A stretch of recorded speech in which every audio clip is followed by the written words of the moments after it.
तो मुझे लगता है कि हमारे पास ये समझने के लिए अच्छा ज्ञान है कि पेशियां आणविक स्तर पर कैसे संकोचन करती हैं।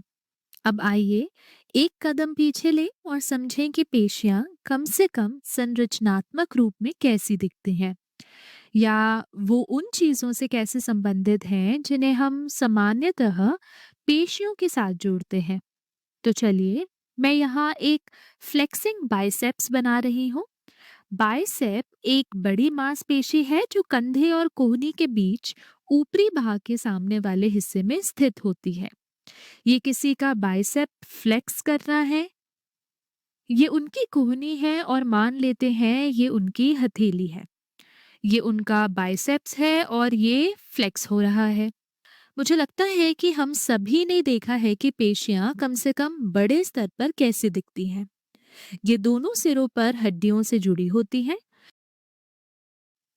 तो यहाँ एक हड्डी होगी और वहाँ दूसरी हड्डी जिससे ये जुड़ी होती है, और ये कंडरा है जो हड्डियों को पेशियों से जोड़ता है, और ये सामान्य रूप से दो हड्डियों से जुड़ा होता है।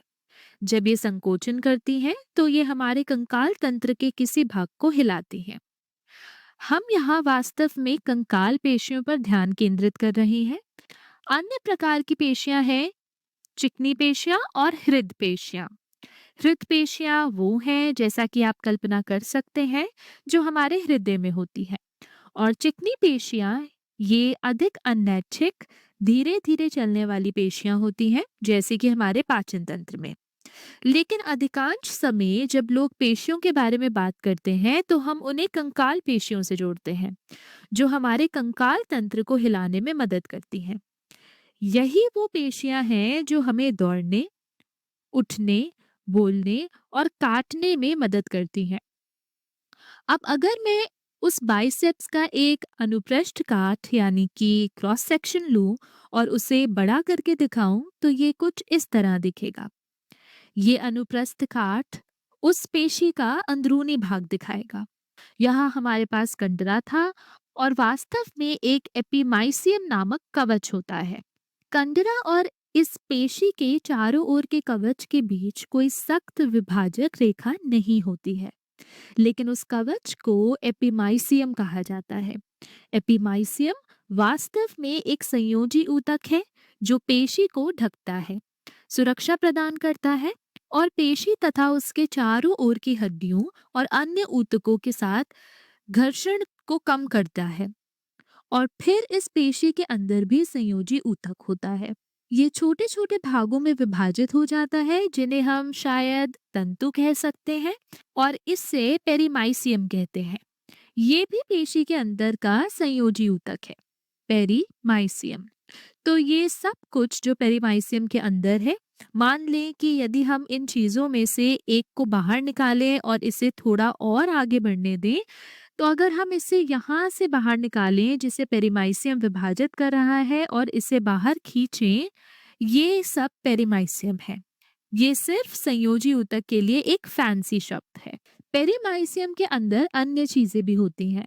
वहाँ तंत्रिकाएं और केशिकाएं भी हो सकती हैं, क्योंकि आपको रक्त और तंत्रिका संकेत को अपनी पेशियों तक पहुंचाना होता है। तो ये सिर्फ संयोजी ऊतक ही नहीं है। ये अन्य चीजें भी होती हैं जिन्हें अंततः पेशी कोशिकाओं तक पहुंचना होता है। इसे हम उपतंतु कहते हैं, लेकिन ये पेशी के बड़े उपतंतु होते हैं। इसे पूलिका कहते हैं। तो ये एक पूलिका है, और यहाँ एक पूलिका है, ये एक पूलिका है, और फिर पूलिका के अंदर का संयोजी ऊतक एंडोमाइसियम कहलाता है। एंडोमाइसियम। तो आइए यहाँ एंडोमाइसियम बनाते हैं। तो एक बार फिर ये भी संयोजी ऊतक है जिसमें केशिकाएं, तंत्रिकाएं और अन्य चीजें होती हैं जो अंततः पेशी कोशिकाओं से संपर्क करती हैं। तो एंडोमाइसियम, और एंडोमाइसियम के अंदर मौजूद हर एक चीज वास्तव में एक पेशी कोशिका है। ये वो है जिसे हम समझना चाहते थे, लेकिन हम पेशी कोशिका के अंदर और गहराई में जाएंगे ताकि समझ सकें कि मायोसिन और एक्टिन तंतु कैसे पेशी कोशिका में फिट होते हैं। तो ये एक पेशी कोशिका है, या इसे मायोफाइबर कहते हैं। जब आप पेशियों के बारे में बात करते हैं तो दो उपसर्ग आमतौर पर दिखाई देंगे। पहला है मायो, जो पेशियों को संदर्भित करता है, और दूसरा है सार्को, जैसे सार्कोलेमा या सार्कोप्लाज्मिक रेटिकुलम। तो आप सार्को शब्द भी देखेंगे जो मांस को संदर्भित करता है। उदाहरण के लिए सार्कोफैगस या अन्य चीजें जो सार्को से शुरू होती हैं। तो सार्को का अर्थ होता है मांस, लेकिन मांसपेशियां भी मांस होती हैं, और मायो का अर्थ होता है मांसपेशी। तो इसे मायोफाइबर कहते हैं। ये वास्तव में एक पेशी कोशिका है। अब आइए इस पेशी कोशिका को और गहराई से देखें। तो एक वास्तविक पेशी कोशिका जिसे मायोफाइबर कहते हैं, इसे फाइबर इसलिए कहते हैं क्योंकि ये चौड़ाई की तुलना में अधिक लंबी होती है। ये विभिन्न आकारों में हो सकती है। तो ये मेरी मायोफाइबर है। ये पेशी कोशिका अपेक्षाकृत छोटी हो सकती है, लगभग कुछ 100 माइक्रोमीटर, या ये काफी लंबी हो सकती है, या कम से कम कोशिकीय मानकों के अनुसार काफी लंबी हो सकती है। ये कई सेंटीमीटर तक हो सकती है। अगर आप इसे कोशिका के रूप में सोचें तो ये काफी लंबी कोशिका है। और क्योंकि ये इतनी लंबी है, इसमें वास्तव में कई कोशिका केंद्रक यानी कि न्यूक्लियाई होते हैं। केंद्रक दिखाने के लिए मैं मायोफाइबर की झिल्ली में थोड़ी थोड़ी गांठें बनाऊंगी जहां केंद्रक फिट हो सकते हैं। हम इस पेशी कोशिका के अंदर और गहराई में जाएंगे। तो जैसे मैंने कहा, ये बहु केंद्र की यानी कि मल्टी न्यूक्लिएटेड है। अगर हम इसकी झिल्ली को पारदर्शी माने तो एक केंद्रक यहाँ होगा, दूसरा यहाँ, और इसी तरह।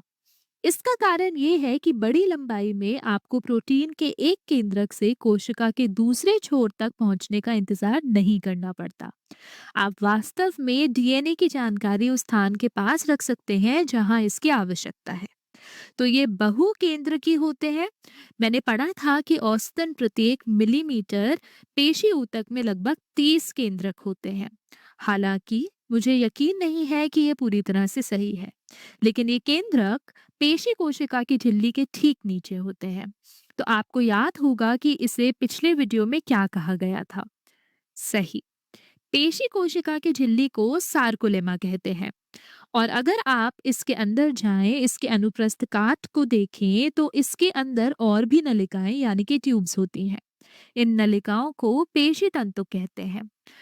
तो अगर मैं इनमें से एक नलिका को बाहर निकालूं तो ये पेशी तंतुक होगी। पेशी तंतुक।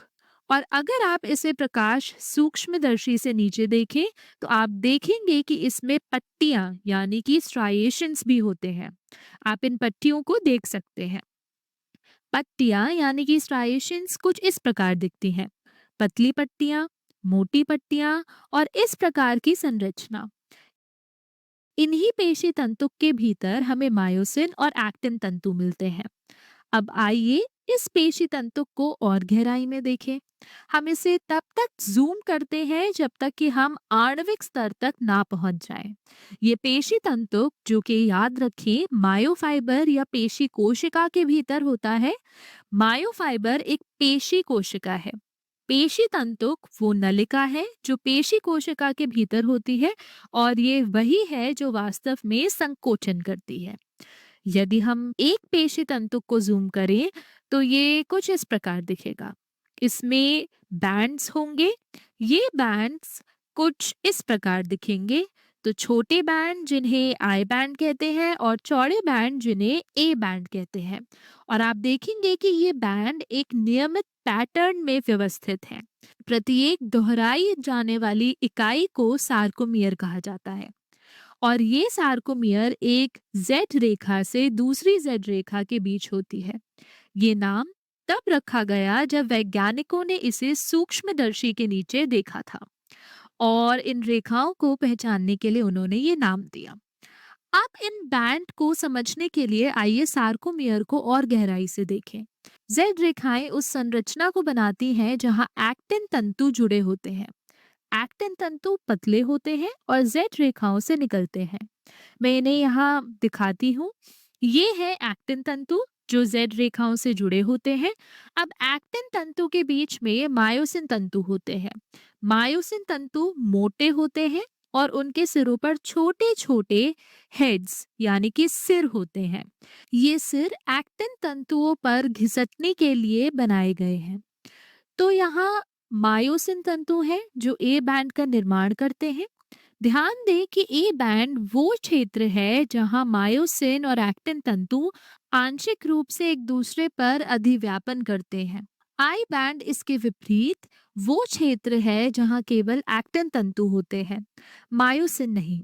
और मायोसिन तंतु को टिटिन नामक एक स्प्रिंग जैसे प्रोटीन द्वारा जेड रेखा से जोड़ा जाता है।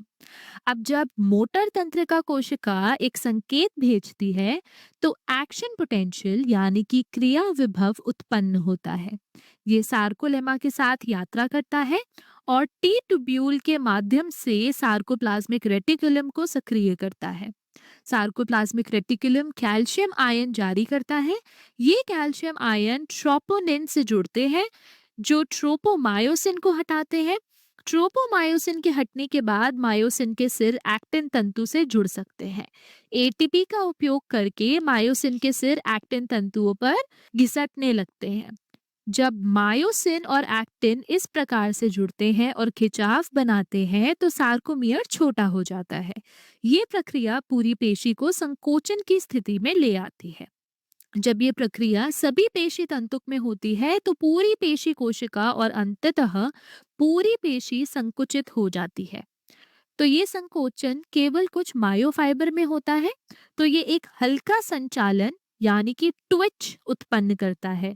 लेकिन जब ये सभी मायोफाइबर में समन्वित रूप से होता है तो ये पर्याप्त बल उत्पन्न करता है जो वजन उठाने या हड्डियों को खींचने का काम करता है।